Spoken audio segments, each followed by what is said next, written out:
Assalamualaikum warahmatullahi wabarakatuh.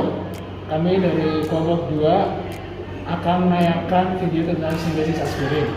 Nama saya Ananda Koko Hadikaran. Nama saya Anisati Pujati. Nama saya Ayu Ningrum. Kami dari Prodi S1 Farmasi Stikes Prakti Mandela di Australia.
Pada pembuatan aspirin, cara kerjanya yaitu ditimbang 3 gram asam salisilat.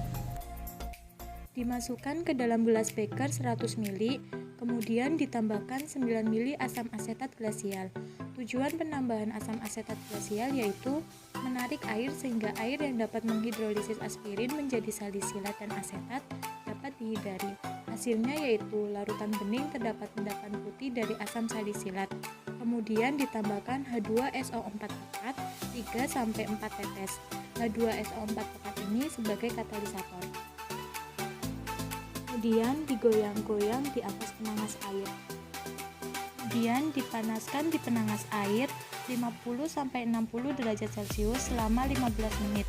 Tujuan dipanaskannya yaitu untuk mempercepat kelarutan asam salisilat sehingga dapat bercampur sempurna dan dijaga suhunya 50-60 derajat Celcius.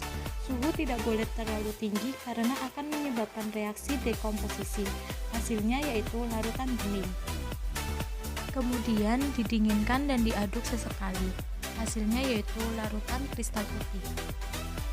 Dan ditambahkan 40 ml Aquades. Hasilnya yaitu larutan berwarna putih. Tujuan penambahan Aquades adalah untuk menghilangkan H+ yang berperan sebagai katalis, karena katalis tidak boleh bereaksi dengan bahan sebelumnya. Selanjutnya, didinginkan menggunakan es batu selama 30 menit. Hasilnya yaitu larutan berwarna putih dan terdapat kristal berwarna putih. Fungsi es batu yaitu untuk membantu mempercepat proses pengkristalan. Kemudian disaring menggunakan corong Bahner dengan bantuan pompa vakum. Penggunaan pompa vakum bertujuan untuk mempercepat proses penyaringan, sebab penyaringan secara manual akan memakan waktu yang lama. Hasilnya yaitu endapan berwarna putih. Selanjutnya yaitu perlakuan rekristalisasi aspirin atau pemurnian aspirin. Tujuan rekristalisasi yaitu untuk memurnikan kristal kembali supaya tidak ada kotoran-kotoran yang masih terbawa. Kotoran ini berupa hasil sisa reaksi. Prinsipnya yaitu perbedaan kelarutan antara zat yang akan dimurnikan dengan kelarutan zat pencemarnya.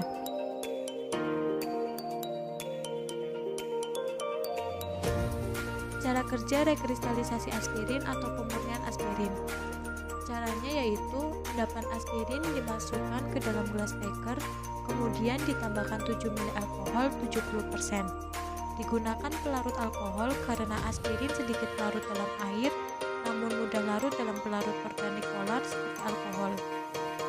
Ditambah 40 ml aqueous serat, hasilnya yaitu larutan harum. Tujuan penambahan aqueous adalah untuk menghilangkan H+ yang berperan sebagai katalis, karena katalis tidak boleh bereaksi dengan bahan sebelumnya.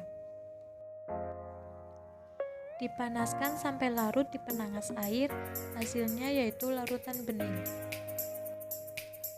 Didinginkan dengan es batu selama 1 jam, hasilnya yaitu larutan berwarna putih dan terdapat kristal. Pendinginan di bak es bertujuan agar proses kristalisasi berlangsung lebih cepat, karena ketika suhu dingin, molekul-molekul aspirin dalam campuran akan bergerak lambat, dan pada akhirnya berkumpul membentuk endapan. Diamati sampai kristal banyak, hasilnya yaitu kristal putih seperti jamu. Ditimbang kertas saring kosong untuk proses penyaringan. Disaring menggunakan corong bakar dengan bantuan pompa vakum. Penggunaan pompa vakum bertujuan untuk mempercepat proses penyaringan, sebab penyaringan secara manual akan memakan waktu yang lama. Dikeringkan di oven dengan suhu 50 derajat Celcius dengan tujuan agar menjadi kristal kering dan mempermudah pengujian. Kemudian ditimbang berat kristal aspirin dan kertas saring, diperoleh hasil 3,30 gram, sedangkan berat kristal aspirin murni sebesar 2,17 gram. Pada percobaan pembuatan aspirin didapatkan massa percobaan sebesar 2,17 gram. Kemudian dicari persentase dengan cara berat percobaan dibagi berat teoritis dikali 100%. Hasilnya yaitu 55,45%. Untuk mengetahui apakah hasil yang didapatkan kristal murni aspirin, maka dilakukan uji FHL3. Cara kerjanya yaitu kristal aspirin hasil rekristalisasi diletakkan di atas kaca arloji. Kemudian ditetesi FHL3 3-4 tetes. Diamati perubahan warnanya. Jika kristal yang awalnya berwarna putih berubah menjadi warna ungu, maka hasilnya negatif karena terjadi hidrolisis kembali di mana aspirin telah menjadi asam salisilat atau fenol. Kemudian yaitu uji melting point. Cara kerjanya yaitu kristal aspirin hasil rekristalisasi digerus sampai halus dengan menggunakan mortir. Dimasukkan ke dalam pipa kapiler sambil diketuk-ketuk. Dimasukkan ke dalam alat melting point.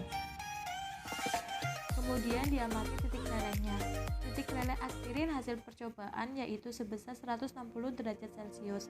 Hasil yang diperoleh ini tergolong tidak sesuai dengan literatur, di mana menurut literatur titik leleh dari aspirin adalah sebesar 135 derajat Celcius. Selanjutnya yaitu uji FTIR. FTIR adalah sebuah teknik untuk memperoleh sebuah spektrum inframerah dari penyerapan atau emisi zat padat, cair, atau gas. Prinsip kerja FTIR adalah untuk mengidentifikasi senyawa, mendeteksi gugus fungsi, dan menganalisis campuran dan sampel yang dianalisis. Yaitu kristal aspirin hasil rekristalisasi digerus sampai halus menggunakan mortir. Kemudian diletakkan di atas alat FTIR dan diamati hasilnya. Dari praktikum ini mendapatkan konsentrasi sebanyak 61,2% yang menyatakan kristal mengandung asam salisilat. Karena jika mengandung aspirin konsentrasinya harus di bawah 50.